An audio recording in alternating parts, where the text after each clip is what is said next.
പറഞ്ഞു വെച്ചിട്ട് ക്വാർട്ടർ ഫൈനലിലേക്ക് വരുമ്പോൾ ഒരു പോരാട്ടത്തിന് ഒരു വീര്യം കുറവുണ്ടാവില്ല. കാരണം വന്നിരിക്കുന്ന 8 ടീമുകളും ഗംഭീര ടീമുകളാണ്. അതിൽ അർജന്റീനയ്ക്ക് മാത്രമാണ് ഒരു ചെറിയ എതിരാളി നമുക്ക് പേപ്പറിൽ പറയാൻ കഴിയും.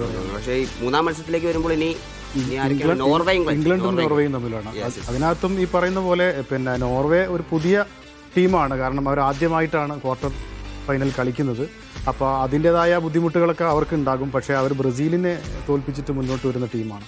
പക്ഷേ ആ മത്സരത്തിലേക്ക് വന്നു കഴിഞ്ഞാൽ ഇംഗ്ലണ്ടിനും നോർവേയും വെച്ച് നോക്കുമ്പോൾ നേരത്തെ പറയുന്ന പോലെ കുറേ കൂടി ഇംഗ്ലണ്ട് തന്നെയാണ്. ഇംഗ്ലണ്ടിൻ്റെ ഒരു ടീം അത്രയും സന്തുലിതമായ ടീമാണ്. പിന്നെ നോർവേയുടെ ഇതുവരെയുള്ള പ്രകടനം എന്ന് പറഞ്ഞു കഴിഞ്ഞാൽ ബ്രസീലിനെതിരെ നോർവേ ജയിച്ചത് നോക്കിയാൽ അത് ബ്രസീലിൻ്റെ അടുത്ത് വന്നൊരു പാളിച്ചയായിട്ടാണ് ഞാൻ മനസ്സിലാക്കുന്നത്.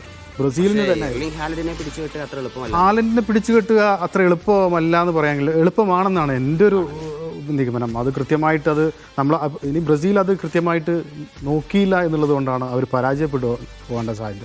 ആ മത്സരത്തിലുടനീളം ബ്രസീൽ ഗംഭീര പെർഫോമൻസ് ആയിരുന്നു. പിന്നെ പക്ഷേ ഇവരുടെ ഒരു ടാക്ടിക്സ് വ്യത്യാസമുണ്ടായിരുന്നു. ബോൾ പൊസിഷൻ കൃത്യമായി കീപ്പ് ചെയ്ത് എന്നിട്ട് കൃത്യമായ കൗണ്ടർ അറ്റാക്കുകൾ, ആ ഒരു രീതി അത് ബ്രസീലിന് എവിടെയൊക്കെയോ പാളിയിരുന്നു.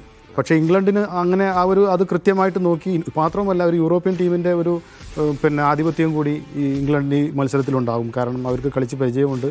വലിയ മത്സരങ്ങൾ കളിച്ച് പരിചയമുള്ള ടീമാണ് ഇംഗ്ലണ്ട് എന്ന് പറയുന്നത്. ഹാരി കെയ്നും ബെല്ലിംഗ്ഹാം ഉൾപ്പെടെയുള്ളവർ. അതുണ്ട്. ഹാലൻഡിൻ്റെ ഗോൾ സ്കോർ എണ്ണമായി 7ഉം 6ലുമാണെന്ന് തോന്നുന്നു ഇപ്പോഴത്തെ നിൽക്കുന്നത്. ഹാലൻഡിനെ നമ്മൾ എഴുതി തള്ളുകയല്ല, പക്ഷെ ഹാലൻഡിനെ പിടിച്ചു കെട്ടാൻ പറ്റും. ഇംഗ്ലണ്ടിനെ സംബന്ധിച്ചിടത്തോളം പറ്റാത്ത ഒന്നുമല്ല. പിന്നെ എനിക്ക് തോന്നുന്നത് ഹാരി കെയ്നും ബെല്ലിംഗ്ഹാമിൻ്റെയും ഗംഭീര പെർഫോമൻസ് ഈ ഒരു മത്സരത്തിൽ ഉണ്ടായിക്കഴിഞ്ഞാൽ നോർവേ വളരെ സിമ്പിളായിട്ട് പരാജയപ്പെടുത്താൻ കഴിയുമെന്ന് തന്നെയാണ് ഞാൻ